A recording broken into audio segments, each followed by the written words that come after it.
Yesu n'umwami. Igice cya 97 mugira mwumvirize ubutumwa bwiza mushyikirizwa na Pastor Jackson Nkeshimana. WhatsApp yiwe ni 76 96 96 96.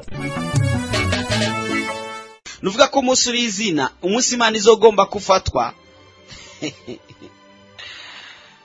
Umunsi Imana izogomba kufatwa ntibizosaba ibintu byinshi cyane.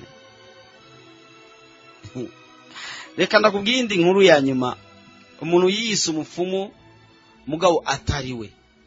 Wewe Imana yamugiriye neza acaratahura Imana maze arihana.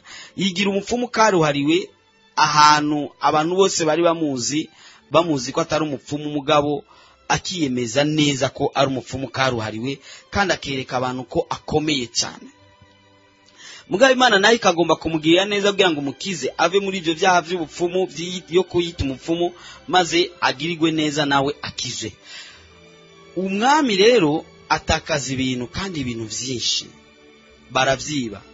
Abasuma bavyivye barabasuma 10. Maze umwami abwira abantu bose ko bakwiye kubirondera. Maze bafata wa mugabo bamubwira ati wewe ni wowe mupfumu tuzi ngaha muri aka karere. Genda urondere abo bantu kandi ubizane n'ahandi turakwica.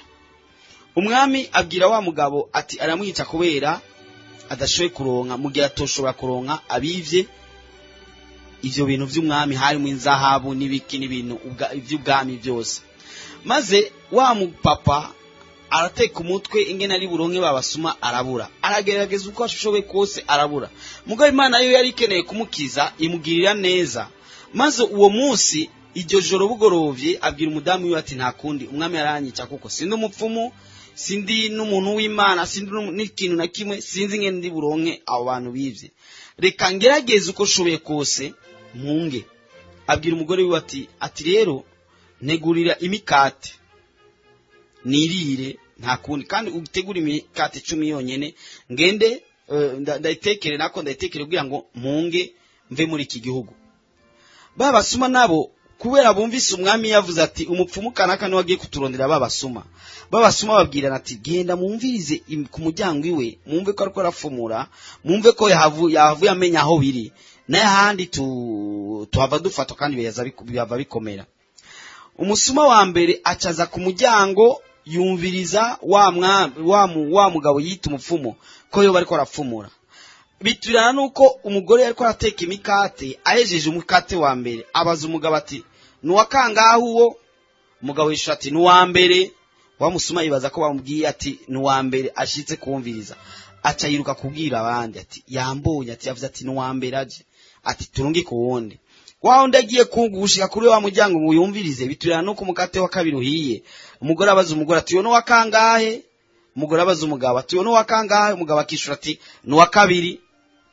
Wa musuma kiruka ati yambonye nanje yamenye ko nduwa kabiri nje.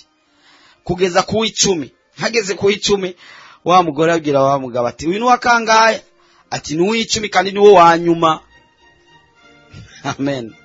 Babasuma nabati ati yatumenya ati ahubwo tumudodorere ko tumusaba imbabazi. Ntatuvuge mugabo tuzana ibintu. Bacara mudodorera ko baramusaba imbabazi bazana bya bintu.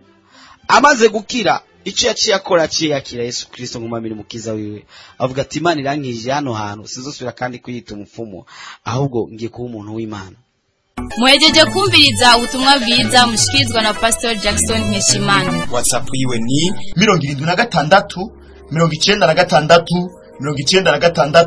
96. Urashobora kandi no kubusanga kuri Facebook yiwe cyangwa YouTube yiwe. Ukaba wahezagiwe burungikire n'abandi.